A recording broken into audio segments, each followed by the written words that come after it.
La forte tendance à la déforestation et à la dégradation des forêts du Togo justifie son adhésion à la REDD+, comme moyen d'atténuation et aussi d'adaptation au changement climatique, mais surtout comme approche globale de développement.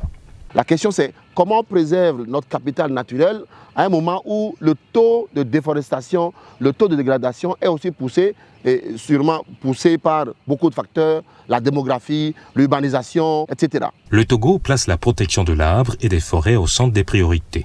C'est mieux de vivre des avantages d'une forêt sans détruire l'arbre. L'ambition politique d'accroître la couverture forestière nationale est manifeste et clairement exprimée dans la déclaration de politique forestière, le Plan national de développement PND et la feuille de route gouvernementale 2020-2025.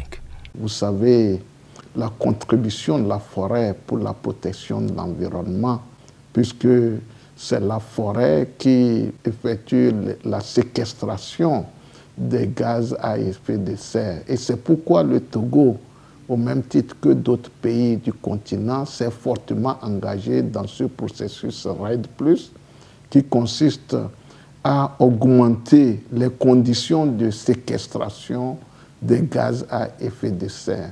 Ces objectifs sont ambitieux, multisectoriels et transversaux.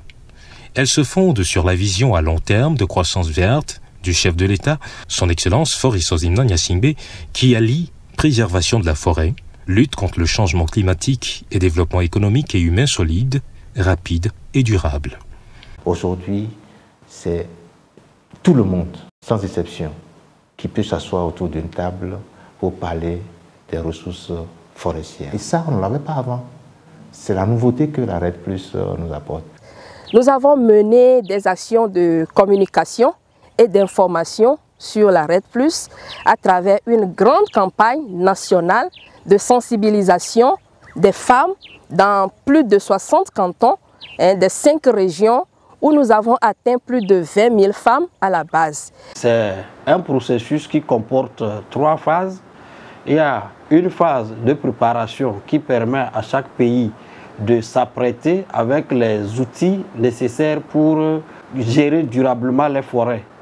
Il y a une phase d'investissement ou bien de mise en œuvre de tous les instruments, des outils qui ont été préparés lors de la première phase.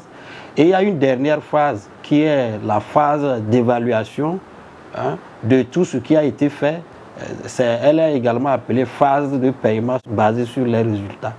Cette stratégie qui vise à porter le couvert forestier national à 25% d'ici 2025 et à 30% à l'horizon 2050 promeut des mesures visant à favoriser un développement durable et intégré, à savoir la promotion d'une agriculture permanente à faible impact sur la forêt, la gestion durable des forêts et l'accroissement du patrimoine forestier, la réduction de la pression sur le bois énergie, l'appui à la mise en œuvre des actions transversales de renforcement du processus REDD+. L'engagement du Togo dans la REDD+, se traduit aussi par l'adoption de la stratégie nationale REDD+, en Conseil des ministres le 24 mars 2021 par le gouvernement. Tout ce qui reste, c'est d'organiser une table ronde des bailleurs de fonds pour qu'on puisse ensemble voir comment nous pouvons mobiliser les moyens pour mettre en œuvre ces stratégies-là.